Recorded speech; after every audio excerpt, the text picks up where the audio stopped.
Thanks for the opportunity of sharing with you today. It's your time to arise and shine. And my guest this whole week is Stephan Edeforce, and I'll introduce him again in just a moment, but you see him here sitting beside me.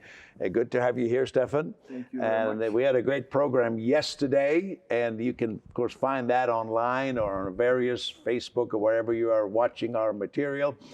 You'll not want to miss that, but we're going to go on from there today, and we are offering, let me say it up front, the producer was complaining that I didn't offer it up front yesterday, so I'm now being obedient, offering it to you, that for a gift of any amount, you get the 2 hours of Stephan's seminar that he gave a couple of days ago here on a Saturday morning. And it's just so full of nuggets. You will laugh, you will be getting inspirational ideas for your life, for your business, for your family, and you get my book, Great Wealth Transfer, and it's available just this week only for whatever you want to give towards the advancement of the gospel. And you see the 2 phone numbers. You can call the Grace Prayer Center, and then you have the text phone. You can text. That phone doesn't ring. It just text messages with prayer requests or any questions you have, or order any free material like our magazine. I hope you're receiving that. If not, you can order that. Just send your contact information. Stephan, I told the people yesterday that you are a businessman, businesses in 60 countries, but you're also a pastor, you're an evangelist, you've held, I think you mentioned 50, 60 crusades, and some of them reaching up to 100,000 people, and so you're a busy person. And all that combined with business. Now, and he also shared yesterday, I'll just recap that the reason he started a church was because so many people were getting saved around him. He had to take care of them. And some of them were, people who aren't accustomed to church, so he had to kind of help them. They weren't accepted in every other church in town. But yesterday, I want to start by this. You talked about businessmen and businesswomen having a calling. Now, we are accustomed to hearing that the pastor is called and the evangelist is called, maybe the elders of the church are called, but a business person having a calling. Talk a little bit how you came to see that as a calling and how people maybe have to change their minds about that. Talk to us. I mean, I grew up in a Christian home where we never talked about money. We never talked about money. If somebody sold a car and you asked them, how did it go? Yeah, it did well. They never told you a number. If somebody bought a house, you never know what they paid for it or what they sold it for. Money was something, you don't talk about, Mm-hmm. It's like everybody's private thing. But when I got the revelation about God, I realized the way I came back to God after years of being, trying to solve things on my own. Yeah. It was through my finances that somebody reached through to me with a teaching about that God loves me and He cares about my total life, including my finances.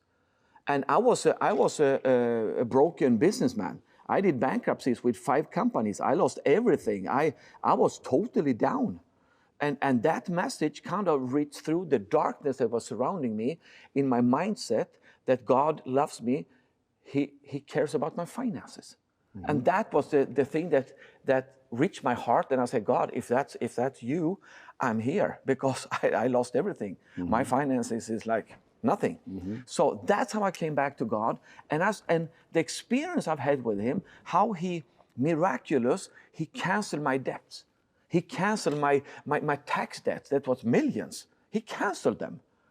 Unbelievable. I made some offerings.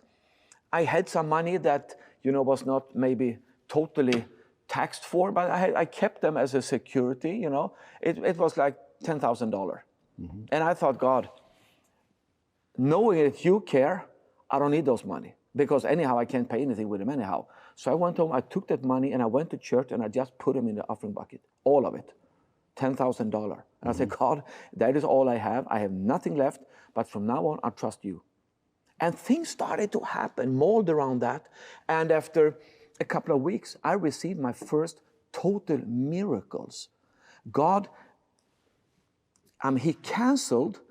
They were supposed to take my house.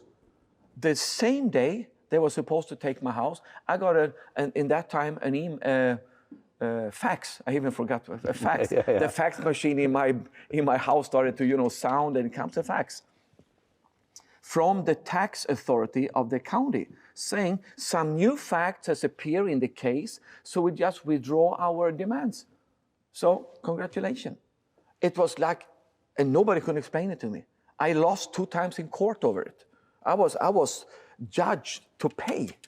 And I turned to God. I did that act of faith, and He canceled my debts. You gave that $10,000 that you had as a seed. Now, that was the only thing I had. I haven't even got to the part of the calling my question yet. We are on our way there, but I got to stop you before we get to that question. So the moment you used the word money, finance, which was about 3 minutes ago on our program, some Christians, their minds just go like blank because they think, oh, money is the root of evil. What do you say to people like that? Money is not the root of evil. If you read the verse, it says the love of money is the root to all evil. Not the money. The money is dead. The money is like, it's a dead thing. The money will only be an extension to your heart. What's in your heart will be shown when you get some money.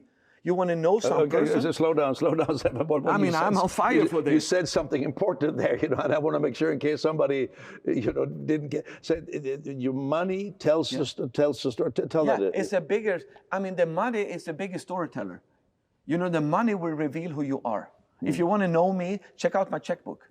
You will know exactly who I am after that. If I want to know who you are, let me check your checkbook. I will know exactly who you are. I see where your money goes to, Pizza Hut, I see exactly what you are doing with your money, and it's the biggest storyteller on earth, money. But money itself, it's dead. It will only be an extension of your heart. It will show what's in your heart. And for example, if I find drug money here on the floor, which I won't find. I hope. No, but there is none. But if I pick up $100 bill, it's a drug money. Yeah. The moment I pick it up, it becomes Stephan money, my money, and it will start telling the story about me. It won't keep on telling the story about the drug dealer. It becomes money telling my story, because money itself is dead. So the love of money is the root to all evil, not money itself. Money is dead, can't do anything. That's why you got to read the Bible so careful. It says the love of money is a root of evil. Exactly. Not every root, but a root. Not money. Not money. It's amazing how people can misread. Money can't do anything on its own. Now, one thing, when you were talking the other day, you said something. You said like this. I think I quote you right here. Stop loving money, and you can have it. Absolutely. Just what do you mean by that? I talked to a pastor once that was pastoring me, and I said, "What about money?" And all that. He said, "Stephan, if you can beat the shine out of the gold, so it doesn't shine anymore, then you can have all gold in the whole world, and it will be good gold. But as long as it's shine to you, it will trick you. So you have to somehow get the shiny part out of the gold, the shiny part out of the money, and you can just handle it because it's just you being able to do more on what you already have. So the calling upon us, the devil, he don't have any problem for us being in church and singing and dancing, because the Bible says nobody listen to a poor man. And the devil knows that. He reads the Bible better than Christian does, and the Bible say nobody listen to a poor man. And our calling is about telling the story about Jesus Christ, the gospel. But nobody will listen to a poor man. If Bill Gates would say, I'm saved, the whole world will know that in 10 minutes. It will go viral. If I say it, it will be like, my neighbor will hear it, but, because it's different. So the devil keeps us poor, and then he can allow us to sing and dance, let them be happy, but keep them poor. So the calling is to be able, God is transferring the wealth of this earth back to this house. Yes. And somebody need to be able to handle it. So the love, you can say this, if money is your God, you love and worship money, well, then it is a root of evil. It will take you. I say like this sometimes. I said you can only give away the money you own, but the money that owns you can't give away. No. you know. Exactly. And so it causes a tremendous release when you feel like that money doesn't own me. Whatever's in the bank doesn't own me. I own it. I'm the steward of it under Jesus. Now, I got to get to my original question, which was like 12 minutes ago. We'll get that when the fire hits, it hits. But it was good that we covered this a little bit about money there, and I'm sure we touch on it again in one of our programs. So again, marketplace ministry, calling. You were addressing business people the other day and people who are in employment and a career. You were saying you have a calling, and to some people, they wouldn't. If you turn to me and say, Pastor Peter or Nathan was there, Pastor Nathan, you have an awesome calling, nobody would have even shrugged a shoulder over that. But you were telling the people here, you are called, you have a calling. Now, I want you to kind of give a version of that speech right now. I mean, the calling upon each and one of us. Because one thing, lately, the last 10, 15, 20 years, we have a lot of Bible schools. We are training people, for ministry. We are training them to be gospel preachers. We are training them to share the message. And somehow that creates some kind of microphone fever. Everybody believes they need to carry a microphone to serve God. Oh, that's the ultimate thing when you finally get a microphone and can jump and shout, about Jesus. But when I read my Bible, I see in the Old Testament, the Levites, that was a part of the Israeli tribes, there were only 3% of the population. And they were called to serve in the temple. 3% were Levites? Yes. They could have the microphone, you mean? So that means that 3 out of 100 are supposed to carry a microphone. The rest are supposed to be in the marketplace, establishing the kingdom through the calling on their life, to be there and just be blessed so they can be a blessing. That's what we are talking about. So the microphone here, and when you catch it, the microphone is a symbol of being in ministry. If I have a microphone in my hand, I'm in ministry. Fever. I can't do anything if I don't get, and they won't give me the microphone, so I'm sitting here waiting for my turn. So we break that idea in the name of Jesus. Yes, absolutely. So you're saying that somebody who doesn't have a microphone, and for many years, you didn't have a microphone in the local church where you were part. I never hold a microphone in that church. And by the way, when I heard you speak the other day, I'm saying, well, that church sure missed it. I'm glad you came here. But as it was, you learned something through that, right? Absolutely. Because at the same time I was going to church, being a faithful church member, sitting there, offering, praying, loving the church, because I decided that I positioned myself in that church because of my family. I wanted my children to grow up in that church. I wanted my children to go through that school that the church was running. I wanted us to be there in a safe place to grow my family. But that didn't stop me. At the same time, I did ministry on my own. Nobody in church was knowing what I was doing because, it was a ministry and they kind of focused on what they were doing. So I was doing my crusades. I didn't have a newsletter. I was doing my meetings, didn't have a newsletter. People got saved, So I was doing ministry in the marketplace, where people know me for business, where people know me for being just a human being. Why are you so happy, Stephan? Why are you so happy, Stephan? You don't want to know. Yeah, why not? Yeah, you can't handle it. What do you mean? Yeah, just say you can't handle it. Are you sure you're sitting down? Okay, I'll tell you. You know what? I believe in Jesus. That's why I'm so happy, And then it's too late for them to escape, Would you like to feel the same? Of course, easy. Or come to the church for those who never goes to church. You never goes to church. No, never. So it's for you then. So welcome. Tomorrow night, 9:30 p.m., we have an online church. Call this number. See you there. I gotta, this is not just a little shift. This is not a nuance we're talking about. This is a revolutionary kind of thinking. And I want to drill a little bit further on this calling idea here. But first, I just say again, I hope that they're already showing it on the screen there, the material, so I'm not have to waste any time on that. For people now who have been church attenders, let's say for the last 20 years, and in their mind, I do my work Monday through Friday, I'm working extra hours, and then on Sunday, I'm going to listen to the people who are called, the ones who have a calling. I really thank God for my pastor because he has a real calling. They might even say that, And you can tell our worship leader, he's really called to lead worship. But then you who are possibly not calling yourself uncalled, but somehow not seeing yourself. So I'm going to drill down a bit. Give us another shot at that. Talk to those people and shake us out of the idea that we are not all called when we actually are called. Yeah, I mean, imagine that what I'm saying would be true, that the Levites was only 3%, and God appointed them to serve in the house, in his house. 3% of the population. They were supposed to be there. They were supposed to live out of what they were doing there, offerings and all that kind that came to the temple. The rest of the people, it says that the enemies around them, they feared them. They didn't fear the 3% in the temple. They feared the people, the 97% outside around the temple, And that's you and me. We have a calling to establish God's kingdom.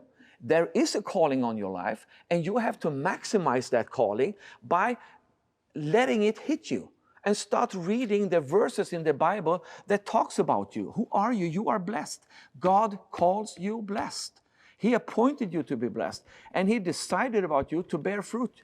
Everlasting fruit that will bring his kingdom back. That's you and me. And in that comes management of money. And then you need to understand, what is money? What can money do to me? Because there's one thing in the Bible that has a warning text. That is about the blessing.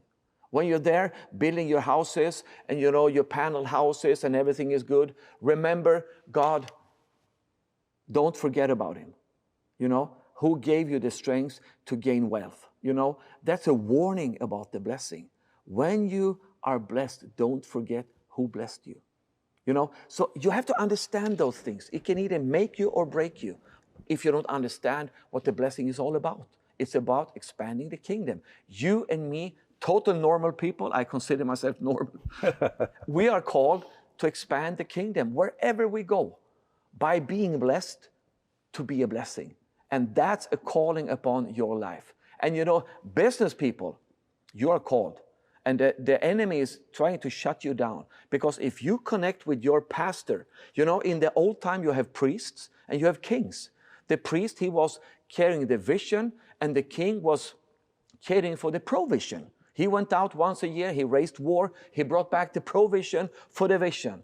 The priest blessed him, he went out, he carried home the blessing for the nation. Your pastor will carry the vision, and you will cater for the provision. You go out and you bring it home to the house, and we establish the kingdom together. That's what I believe. This is music to my ears, Stephan. I have tried, you're doing such a good job of trying to really saying something that I've been trying to tell people. As you're speaking now, in my mind, I see partners. In fact, Tina was talking yesterday to a lady. She's in her 90s. Her and her husband for years have been supporters of World Impact Ministries. He passed away also high up into his 90s just a few months ago.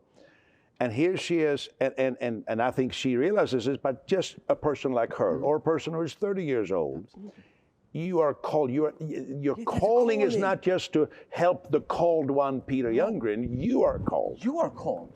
Exactly. You are called. Exactly where you are. And when you team up with a vision, you become the provision. And that's what God anoints and blesses. Amen. And I try to, in the context of this, sometimes use the story of King David, who made an ordinance that those who were by the stuff, those who were getting the supplies ready, would share equally with those who were on the front lines. Exactly. But it takes a lot of hitting to get that to, whoa, it's true. Of course, it is true. So it's really true. It is 100% true. I lived a long life to discover it, and I'm a living proof of it. It is true. We're going to come back and you're going to share some more. And again, we had an awesome time yesterday in the program. God was flowing through you with words of knowledge, the gifts of the Spirit. And I'm not saying whatever's going to happen today, it happens today. This is a new program. But I can't go on without saying, after this challenge and this understanding, it's not just a challenge, it's a revelation that we are all called. The entire church, every church member in Antioch, were a part of their calling. They were called, and as Paul and Barnabas carried out the vision. But watch this first, and then we'll be back with Stephan Edeforce. We know who we are. We know our purpose. to pass on the love and mercy of Jesus Christ to others. We did not receive God's grace to keep it to ourselves, but to share it with the world, and we do more together than any one of us could do alone. We are the VIP family. Our high honor is to serve, to stand with other believers in faith, sacrifice, and compassion. We are old and young, male and female. We live in apartments and in private homes. Some of us just entered the workplace, and others are retired. We are widows or widowers. We are the VIP family. We live in big cities and rural towns. We work on farms and in retail. Some of us are professionals, some factory workers, some teachers, pilots, pastors, drivers, social workers, electricians and plumbers, home workers, and students. We are the VIP family. Most of all, we are co-workers with Jesus Christ in the greatest task ever given, to give the gospel to every person. We have provided follow-up for more than 17 million new believers. We have trained more than 375,000 pastors and leaders. We operate Bible schools on 3 continents. We broadcast the gospel through television, books, and tracts. We are the VIP family, and our work has just begun. Now, we invite you. Jesus needed the 12, the 70, and the 500. Paul had a team of co-workers, and you are needed in this great task to finish the assignment that Jesus gave, that every person will be able to hear and receive the gospel. If not now, then when? If not you, then who? Say yes today to join the VIP family. Call 416-745-1820 or go online, give.peteryoungren.org. If you are at all acquainted with Christian ministry and the Bible, you will probably have heard about sowing and reaping. Now, the other day, Stephan, when I was sitting listening to you, you said it in a way that even a veteran like me hadn't quite heard it said that way before. So I had to write it down. You said, if what is in your hand is too small to be called a harvest, and then you finish the sentence, but I'll just, I'll just give you, I say, if what's in your hand, you say, I don't have the harvest, it's too small to be called a harvest. I'll set you up from there, okay? Yeah. That's a powerful one, because, I mean, to start from the beginning, where is your miracle? Mm-hmm. Where is your miracle? Is it in Africa? Is it in heaven? Where is it? Where is your miracle? And God, He's a sower. He gives the sower seed to sow. So, and we are created to His image. So we are like Him. He will always give us seed to sow. If you ask for a miracle, somehow He will give you a seed to sow for that miracle.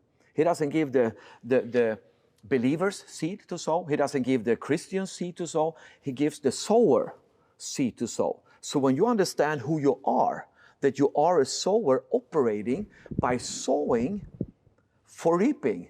So when you ask for something, God will give you the seed to sow for that miracle.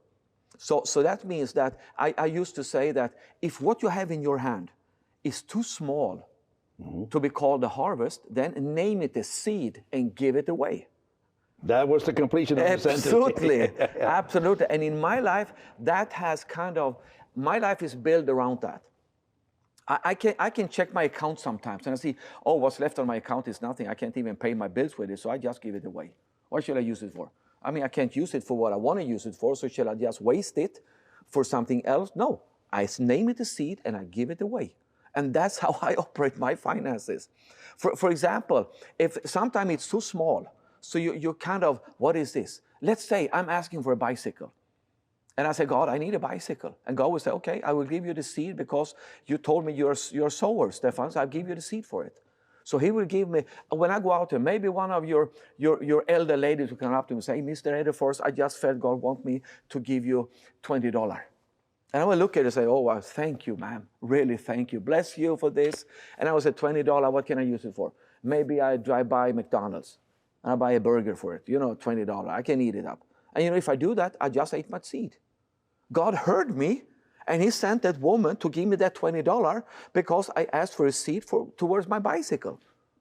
So I should have turned back into church and say, Peter, can I give an offering? I need a bicycle, and God just gave me the seed. When I put that down, somehow I will have a new bicycle. It will happen. This is, if it's too small to call the harvest, name it a seed and give it away. Now, I want you to look at that camera. There's a clock just underneath it, so you know where we're at. Just give me 20 seconds to finish the program, but the rest is yours. Just minister to people. That's about a minute and a half. Go for it. Hallelujah. I'm here. I'm on fire. As you can see, I'm on fire because I'm telling you something I'm living by, and I discovered it through many hurdles and many obstacles. I discovered this. I am a sower. God, He didn't just speak in life the garden, He planted the garden. He planted seed. He saw it was good. And then it came up and it became what He saw it for. He is a sower. You are a sower. And you have to have a revelation about that. Don't eat the seed. Don't let tiredness get to you so you eat the seed, something God gave you because you asked Him for something and He gave you the seed for it. So where is your miracle? It's in the seed. Where is the miracle for a plant? It's in the seed. It's not in the harvest. That's the manifestation of the miracle. It's in your seed. So the gospel, it's such a beautiful thing to have as a receiver for your seed. When I do my crusades, I was down once upon a time, I was down to like less than $1 per salvation. So I could count them. I asked people, you want to park your car downtown? You pay, how much you pay for 2 hours? Yeah, you pay a couple of dollars. You can place a person in heaven for eternity for $1. So how many do you want to place there? Sow into my crusades. This is what we are doing, And this is a place, I'm sitting in the house of the gospel. We are sending the gospel. What's in your hand? If it's too small to be called the harvest, name it a seed and give it away. Sow it in and expect miracles to happen. Financial miracles. Whatever miracles you need, God gives you the seed for that miracle.